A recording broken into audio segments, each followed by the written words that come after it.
학교 현장 오미크론 확진이 걷잡을 수 없이 번지고 있습니다. 특히 교사 확진이 늘면서 학교 방역이 한계 상황에 부딪힌 상황인데요. 여기에 이달 말 시작되는 소아 청소년 대상 백신 접종까지 학생과 학부모 우려를 키우고 있습니다. 유소라 기자입니다. 새학기 설렘을 느끼기도 잠시 오미크론의 위력이 학교 현장을 덮쳤습니다. 지난 15일 도내 학교 코로나19 신규 확진자는 2,732명에 달합니다. 이날 하루에만 학생 2,551명과 교직원 181명이 감염된 겁니다. 오미크론 변이 확산세가 정점을 향해 치달으면서 지난 14일엔 하루 확진 학생 수만 3,000명을 넘어섰습니다.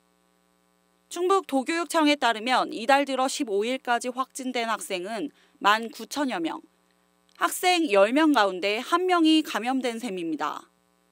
특히 교직원들의 확진이 늘면서 학교 현장은 대체 인력 확보에 비상입니다. 학사 운영이 마비될 지경이라며 아우성인 상황. 교직원들의 어떤 확진에 따른 어려움이 있어서 교육청에서는 일단은 학교 자체의 BCP 계획을 가지고 최대한 자구의 노력들을 해주십사 이렇게 요청을 드리고 있고요. 또 하나는 교육 전문직, 또 학연교사, 학습연구연재, 단기 수업 지원 교사 등 최대한 인력들을 저희들이 구성해서 학교에서 요청이 들어오면 거기에 적절하게 저희들이 지원할 수 있게끔. 학생과 학부모 우려가 커지는 가운데 이달 말 시작되는 소아 청소년 백신 접종도 불안하기는 마찬가지.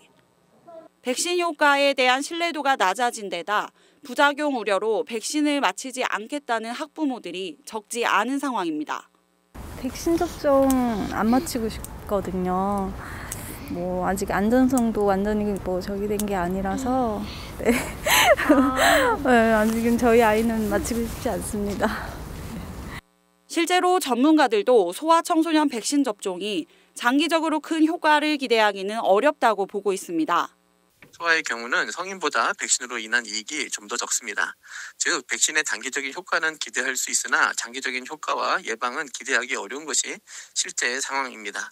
따라서 이러한 경우라면 본인이 가지고 있는 코로나에 걸릴 경우 가지게 되는 위험도와 백신으로 인해 이득을 볼 수 있는 것을 생각해서 백신 접종을 선택하시기 바랍니다.